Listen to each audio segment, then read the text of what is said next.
সবাইকে তমাস ম্যাথে স্বাগতম। আজকে আমি জ্যামিতির ত্রিভুজ পার্টটা নিয়ে কথা বলবো।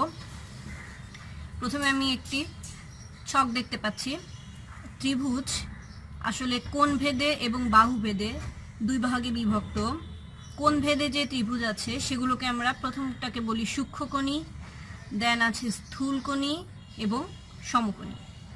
আর বাহু ভেদে ত্রিভুজ আছে একইভাবে তিন রকম।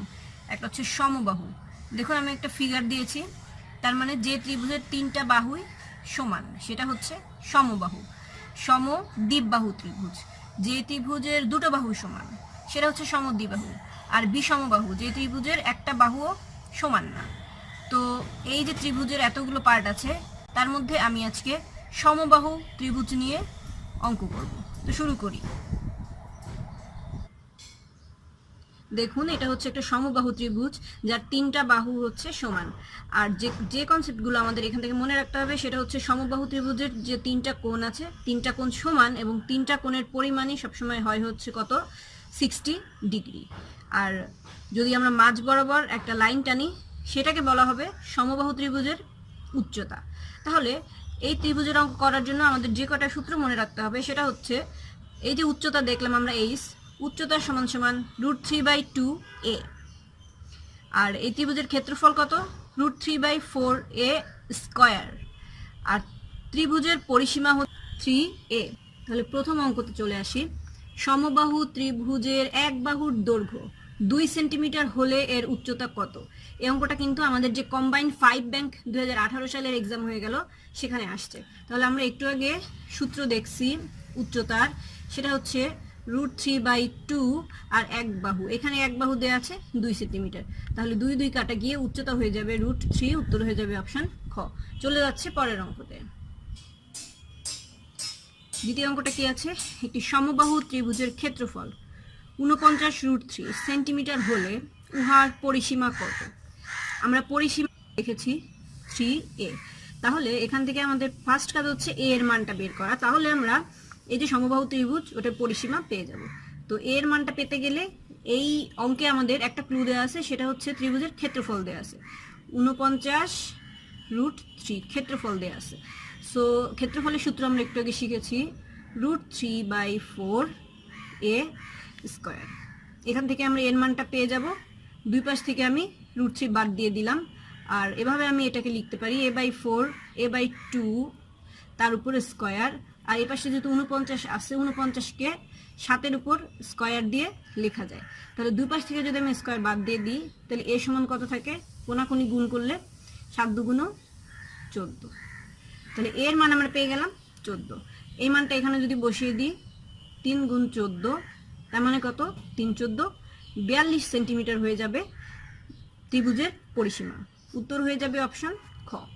তো এবার চলে যাব নেক্সট অঙ্কতে। আর সেটা যাওয়ার আগে আপনাদের প্রতি আমার রিকোয়েস্ট থাকবে, আবারও যারা দেখছেন আমার ভিডিওগুলো যদি ভালো লেগে থাকে আমার চ্যানেলকে সাবস্ক্রাইব করুন, পাশে বেল বাটনে প্রেস করুন এবং অবশ্যই আমাকে কমেন্টস করে জানান আপনাদের টিপসগুলো কেমন লাগছে এবং আপনারা আর কোন ধরনের অঙ্ক দেখতে চান। আপনাদের একটা কমেন্টস এবং একটা লাইক আমাকে কিন্তু এই ভিডিওগুলো তৈরি করতে অনেক অনুপ্রাণিত করে। তো চলে যাচ্ছি তৃতীয় অঙ্কতে। একটি সমবাহু ত্রিভুজের পরিসীমা 36 একক হলে উহার ক্ষেত্রফল কত? একটু আগে যে অঙ্কটা করলাম তার বিপরীত অঙ্ক। তো এখানে আমরা পরিসীমার সূত্র জানি 3a। তো পরিসীমার মান দেওয়া আছে 36, এখান থেকে আমরা এর মান পেয়ে যাব 12। তাহলে ক্ষেত্রফলের যে সূত্র আমরা জানি √3/4a স্কয়ার, তার মানে হচ্ছে 12 গুণ 12 এই অঙ্ক অনুসারে।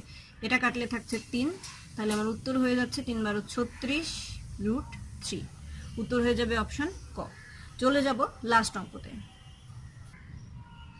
লাস্ট অঙ্কটা শুরু করব, তারপর আবারও আমি যে আমার দুই বাংলার যে ভিউয়ার্স আছেন সবাইকে অসংখ্য ধন্যবাদ দিয়ে জানাতে চাচ্ছি যে আপনারা অবশ্যই আমার ভিডিওগুলোকে বেশি বেশি করে শেয়ার করবেন এবং লাইক করবেন। তো শুরু করছি। একটি সমবাহু ত্রিভুজের প্রত্যেকটা বাহুর দৈর্ঘ্য 2 সেন্টিমিটার বাড়ালে এর ক্ষেত্রফল 3√3 বর্গ মিটার বাড়ে। এর প্রত্যেক বাহুর দৈর্ঘ্য কত? তার মানে এখানে বলা হয়েছে যে √3/4a + 2। আমরা একটা সমবাহু ত্রিভুজের ক্ষেত্রফলকে 2 সেন্টিমিটার বাড়াইছি, যদি বাড়াই তাহলে কিন্তু দেখুন তার ক্ষেত্রফল এটা হয়ে যাবে। আর না বাড়ালে তার ক্ষেত্রফল কত থাকে, √3/4a²।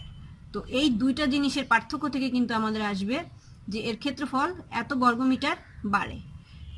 সমান আমরা লিখতে পারি তাহলে কি 3√3। এভাবে আমরা কিন্তু একটা ক্যালকুলেশন তৈরি করে নিতে পারি। তাহলে দেখুন এখানে √3 আছে, এখানে √3 আছে, এখানে √3 আছে, তিনটাকে আমি বাদ দিব। আবার এখানে 1/4 আছে, এই পাশে 1/4 আছে, তো 1/4 কমন নিলাম, একবারে তিনটা √3 বাদ দিলাম। বাদ দিয়ে এবার আমি যদি সূত্রটা ভাঙাই তাহলে কত আসতেছে আমার, a² 4a + 4 a + b whole square, সূত্র থেকে আমি এটা কিন্তু লিখলাম -a²। এখানে শুধু থাকবে 3, তাহলে এখান থেকে এটা কাটা যাচ্ছে। আর 4a + 4 থেকে কিন্তু আবার 4 কমন আসে। 4 কমন আসলে ব্যাপারটা কেমন থাকে, এরকম থাকে, আর এখানে থাকে a + 1 = 3। তাহলে এটা কাটা যাচ্ছে, এর মান চলে আসতেছে 1টাই পাশে নিয়ে গেলে 2 মিটার। তাহলে আমাদের যে সমবাহু ত্রিভুজ আছে তার প্রত্যেক বাহুর দৈর্ঘ্য কত হবে, 2 মিটার। আশা করি সবার ভালো লেগেছে অঙ্কগুলো এবং দেখলেন কত শর্টেই করতে পারি। তো যদি ভালো লেগে থাকে অবশ্যই আমার চ্যানেলকে সাবস্ক্রাইব করুন এবং পাশের বেল বাটন প্রেস করতে কিন্তু একদম ভুলবেন না। ভালো থাকুন, দেখা হবে পরবর্তী টিউটোরিয়ালে।